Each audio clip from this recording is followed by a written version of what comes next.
Hey everyone, Brian with Wrenches and Rides, and we are at the E3 Spark Plugs booth at SEMA 2018 with Amy from Cool Hands Customs. We know each other from some common people at Summit Racing, which is cool. And this is a very nice Dodge pickup truck. Could you tell us a little bit about it? Yeah, it's a 1940 Dodge pickup truck. This truck came to us a few years ago. A buddy actually just needed a place to park it because he didn't have the room, and I fell in love with it instantly.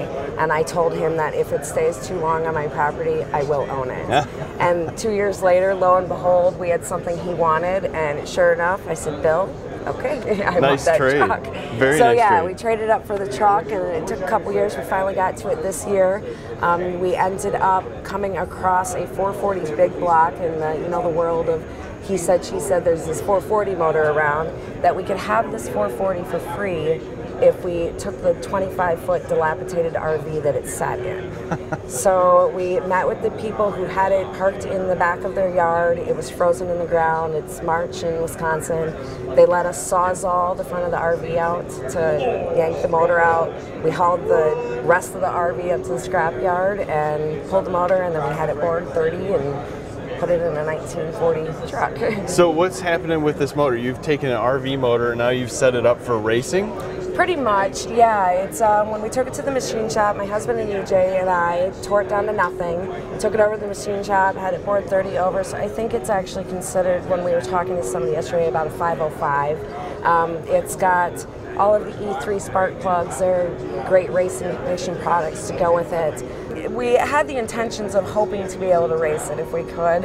We had participated in a race event last year here, the Optimum Challenge, and it was so much fun that we wanted to do it again. So it was kind of some of our thoughts in the back of our head.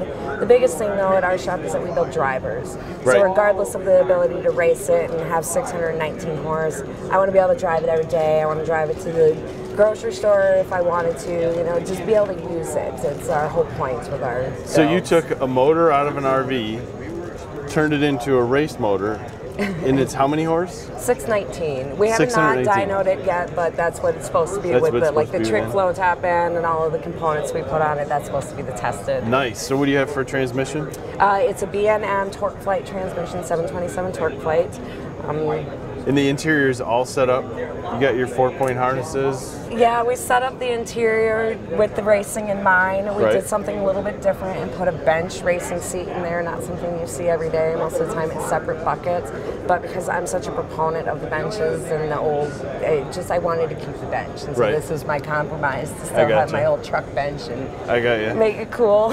So you literally think you can take this down to the grocery store, put a couple miles on it here and there, ride around then? No issue? Yeah. No so you issue. built it for that? For that. So far we have 21 miles on it. It's been to the alignment shop and back, and then this weekend we actually received an Optima golden ticket, so we might get the opportunity to actually put it on the track this weekend. And we'll find out at 1 o'clock today. Awesome. So well, you're going to have to let us know if that happens. Super excited. Yeah. So when we were looking at this, the bed is one of the big things that stood out because you have a nice clear view into everything you've done.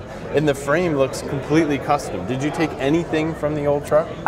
Measurements. That was about it. Yeah. My husband EJ is a very accomplished metal worker and welder. He might not say as much, but he is.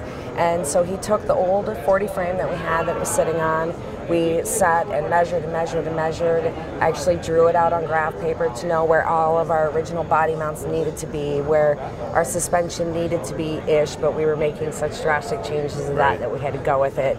And then it just got some 2x4 sticks of steel and went to town. Awesome. Well, everything in here looks great, and we can't wait to see it on the track. So if you're going to get out on the track, let us know. I will, absolutely. Yeah, it was great. It'll be super fun.